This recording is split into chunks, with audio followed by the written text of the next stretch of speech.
Santiago capítulo 1, Nueva Versión Internacional. Santiago, siervo de Dios y del Señor Jesucristo, a las 12 tribus que se hallan dispersas por el mundo. Saludos, pruebas y tentaciones. Hermanos míos, considérense muy dichosos cuando tengan que enfrentarse con diversas pruebas, pues ya saben que la prueba de su fe produce perseverancia. Y la perseverancia debe llevar a feliz término la obra, para que sean perfectos e íntegros sin que les falte nada. Si a alguno de ustedes le falta sabiduría, pídasela a Dios y Él se la dará, pues Dios da a todos generosamente sin menospreciar a nadie. Pero que pida con fe, sin dudar, porque quien duda es como las olas del mar, agitadas y llevadas de un lado a otro por el viento. Quien es así no piense que va a recibir cosa alguna del Señor, es indeciso e inconstante en todo lo que hace. El hermano de condición humilde debe sentirse orgulloso de su alta dignidad, y el rico, de su humilde condición. Porque el rico pasará como la flor del campo. El sol, cuando sale, seca la planta con su calor abrasador. A esta se le cae la flor y pierde su belleza.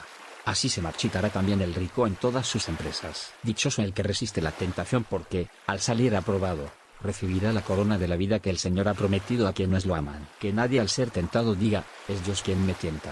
Porque Dios no puede ser tentado por el mal, ni tampoco tienta Él a nadie. Todo lo contrario, cada uno es tentado cuando sus propios malos deseos lo arrastran y seducen. Luego, cuando el deseo ha concebido, engendra el pecado, y el pecado, una vez que ha sido consumado, da a luz la muerte. Mis queridos hermanos, no se engañen. Toda buena dádiva y toda perfecta bendición descienden de lo alto, donde está el Padre que creó las lumbreras celestes, y quien no cambia ni se mueve como las sombras. Por su propia voluntad nos hizo nacer mediante la palabra de verdad, para que fuéramos como los primeros frutos de su creación. Hay que poner en práctica la palabra. Mis queridos hermanos, tengan presente esto, todos deben estar listos para escuchar, pero no apresurarse para hablar ni para enojarse, pues el enojo de una persona no produce la vida justa que Dios quiere. Por esto, despójense de toda inmoralidad y de la maldad que tanto abunda, para que puedan recibir con humildad la palabra sembrada en ustedes, la cual tiene poder para salvarles. No se contenten solo con oír la palabra, pues así se engañan ustedes mismos. Llévenla a la práctica. El que escuchó la palabra, pero no la pone en práctica, es como el que se mira el rostro en un espejo y después de mirarse, se va y se olvida enseguida de cómo es. Pero quien se fija atentamente en la ley perfecta que da libertad y persevera en ella, no olvidando lo que ha oído, sino haciéndolo, recibirá bendición al practicarla. Si alguien se cree religioso, pero no le pone freno a su lengua, se engaña a sí mismo y su religión no sirve para nada. La religión pura y sin mancha delante de Dios nuestro Padre es esta: atender a los huérfanos y a las viudas en sus aflicciones, y conservarse limpio de la corrupción del mundo. Santiago capítulo 2, Prohibición del favoritismo. Hermanos míos, la fe que tienen en nuestro glorioso Señor Jesucristo no debe dar lugar a favoritismos.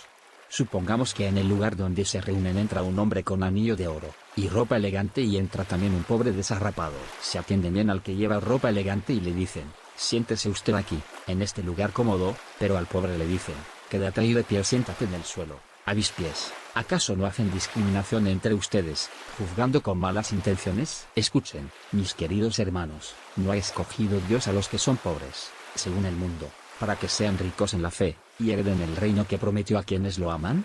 Pero ustedes han menospreciado al pobre. ¿No son los ricos quienes los explotan a ustedes y los arrastran ante los tribunales?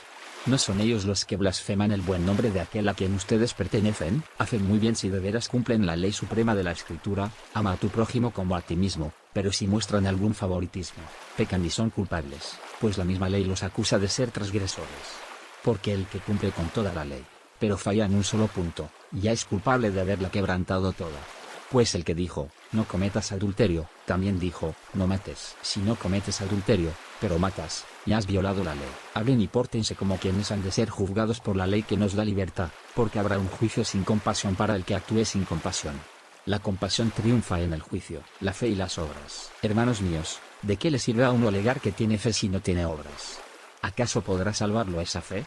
Supongamos que un hermano o una hermana no tiene con qué vestirse y carece del alimento diario, y uno de ustedes le dice, vaya en paz, abríguese y coma hasta saciarse, pero no le da lo necesario para el cuerpo. ¿De qué servirá eso? Así también la fe por sí sola, si no tiene obras, está muerta. Sin embargo, alguien dirá, tú tienes fe y yo tengo obras. Pues bien, muéstrame tu fe sin las obras, y yo te mostraré la fe por mis obras. ¿Tú crees que hay un solo Dios? Magnífico. También los demonios lo creen, y temblan. ¡Qué tonto eres! ¿Quieres convencerte de que la fe sin obras es estéril? ¿No fue declarado justo nuestro padre Abraham por lo que hizo cuando ofreció sobre el altar a su hijo Isaac? Ya lo ves. Su fe y sus obras actuaban conjuntamente, y su fe llegó a la perfección por las obras que hizo. Así se cumplió la escritura que dice: creyó Abraham a Dios y esto se le tomó en mi cuenta como justicia, y fue llamado amigo de Dios. Como pueden ver, una persona es declarada justa por las obras y no solo por la fe. De igual manera, no fue declarada justa por las obras aún la prostituta Rahab, cuando hospedó a los espías y les ayudó a huir por otro camino.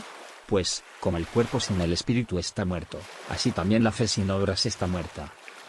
Santiago capítulo 3. Hay que domar la lengua. Hermanos míos, no pretendan muchos de ustedes ser maestros, pues, como saben, seremos juzgados con más severidad. Todos fallamos mucho.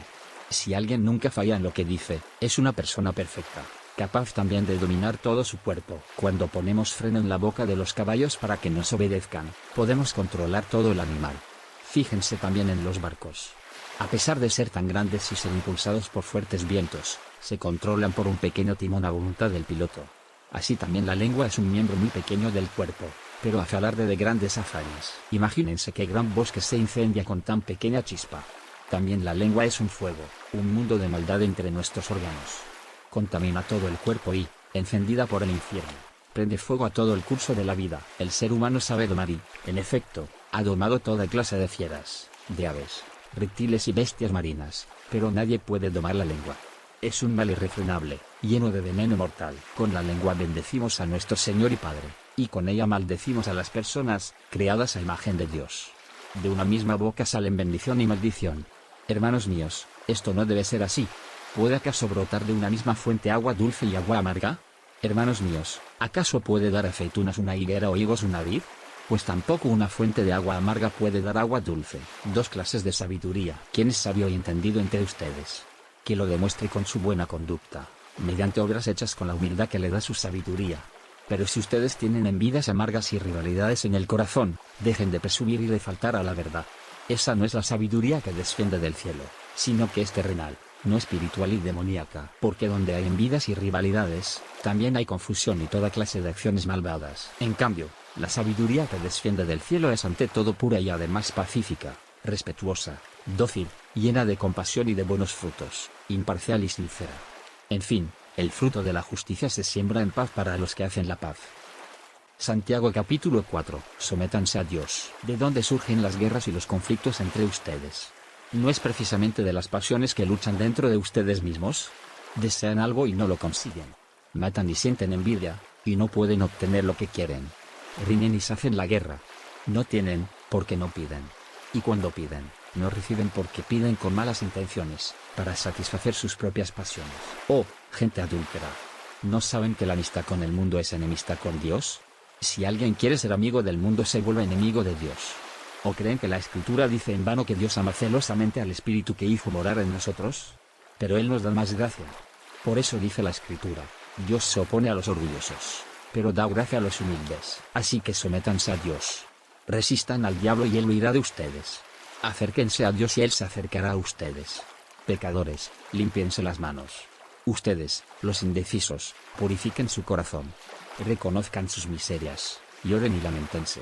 Que su risa se convierta en llanto y su alegría, en tristeza. Humíllense delante del Señor y Él los exaltará. Hermanos, no hablen mal unos de otros. Si alguien habla mal de su hermano o lo juzga, habla mal de la ley y la juzga. Y si juzgas la ley, ya no eres cumplidor de la ley, sino su juez.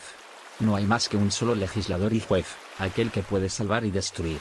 Tú, en cambio, ¿quién eres para juzgar a tu prójimo? Alarde sobre el mañana. Ahora escuchen esto. Ustedes que dicen: hoy o mañana iremos a tal o cual ciudad, pasaremos ahí un año, haremos negocios y ganaremos dinero. Y eso que ni siquiera saben qué sucederá mañana. ¿Qué es su vida? Ustedes son como la niebla que aparece por un momento y luego se desvanece. Más bien, debieran decir: si el Señor quiere, viviremos y haremos esto o aquello. Pero ahora se jactan en sus fanfarronerías. Toda esta jactancia es mala. Así que comete pecado todo el que sabe hacer el bien y no lo hace. Santiago capítulo 5. Advertencia a los ricos opresores. Ahora escuchen, ustedes los ricos, lloren a gritos por las calamidades que les vienen encima. Se ha podrido su riqueza y sus ropas están comidas por la polilla. Se han oxidado su oro y su plata. Ese óxido dará testimonio contra ustedes y consumirá como fuego sus cuerpos. Han amontonado riquezas, y eso que estamos en los días finales. Oigan cómo clama contra ustedes el salario no pagado a los obreros que trabajaron en sus campos. El clamor de esos trabajadores ha llegado a oídos del Señor de los ejércitos. Ustedes han llevado en este mundo una vida de lujo y de placer desenfrenado. Lo que han hecho es engordar para el día de la matanza. Han condenado y matado al justo sin que él ofreciera resistencia, paciencia en los sufrimientos. Por tanto, hermanos, tengan paciencia hasta la venida del Señor. Miren cómo espera el agricultor a que la tierra dé su precioso fruto, y con qué paciencia aguarda las lluvias de otoño y primavera. Así también ustedes, manténganse firmes y aguarden con paciencia la venida del Señor, que ya se acerca. No se quejen unos de otros, hermanos, para que no sean juzgados. El juez ya está a la puerta. Hermanos, tomen como ejemplo de sufrimiento y de paciencia a los profetas que hablaron en el nombre del Señor. En verdad, consideramos dichosos a los que perseveraron. Ustedes han oído hablar de la perseverancia de Job, y han visto lo que al final le dio al Señor.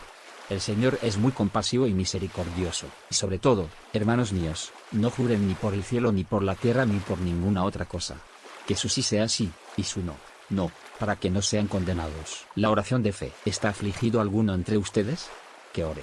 ¿Está alguno de buen ánimo? Que cante alabanzas. ¿Está enfermo alguno de ustedes? Haga llamar a los líderes de la iglesia para que oren por él, y lo unjan con aceite en el nombre del Señor. La oración de fe sanará al enfermo y el Señor lo levantará.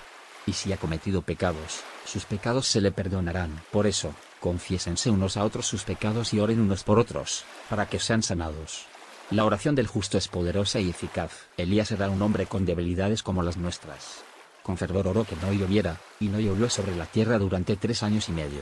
Volvió a orar, y el cielo dio su lluvia y la tierra produjo sus frutos. Hermanos míos, si alguno de ustedes se extravía de la verdad y otro lo hace volver a ella, recuerden que quien hace volver a un pecador de su extravío lo salvará de la muerte y cubrirá muchísimos pecados.